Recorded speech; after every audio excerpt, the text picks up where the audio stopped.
আজি ভাবিছোঁ boil fish খাওঁ। এয়া মাছ লৈছোঁ দেখিছে। মাছখিনি ভালদৰে ধুই লৈছোঁ। ইয়াৰ পিছত আমাক লাগিব আদা, নহৰু, কেঁচা জলকীয়া, পিঁয়াজ, আলু এটা এনেদৰে পিচ পিচকৈ কাটি লৈছোঁ যাতে সোনকালে সিজি যায়। আৰু আদা নহৰুখিনি খুন্দনাত খুন্দি ল'ব লাগিব। আৰু এয়া লৈছোঁ দুটাকৈ বিলাহীটো পুৰি লৈছোঁ। পুৰি লৈ সানি দিলে বেছি সোৱাদ হয়।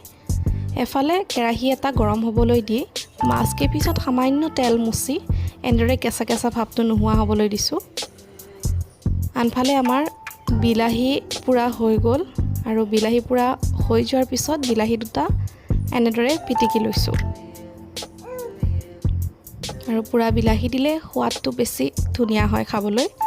আৰু কেৰাহী এটাত পানী দি তাত নিমখ অকণ দিছোঁ।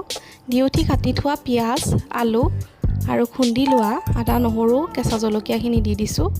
লগতে আমি দি দিম বিলাহীখিনিও।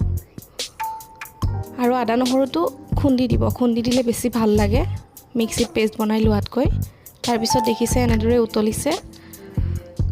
আৰু আধা উতল অহাৰ পিছতে আমি দিছোঁ মাছকেইপিচ গোটেইখিনি দি দিছোঁ। মাছকেইপিচ দিয়াৰ পিছতে আমি টাৱা এখনত কিছুমান গোটা মছলা যেনে জিৰা, ডালচেনি, ইলাচি ৰোষ্ট কৰি খুন্দনাতে খুন্দি লৈছোঁ। তাৰপিছত মাছৰ এই আঞ্জাখন হোৱাৰ আগে আগে সেইখিনি দি দিছোঁ।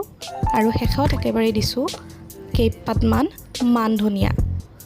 আৰু উতল অহাৰ পিছত এয়া আমাৰ ৰেডি হৈ গ'ল বইল মাছ। খাবলৈ খুব সোৱাদ হয়।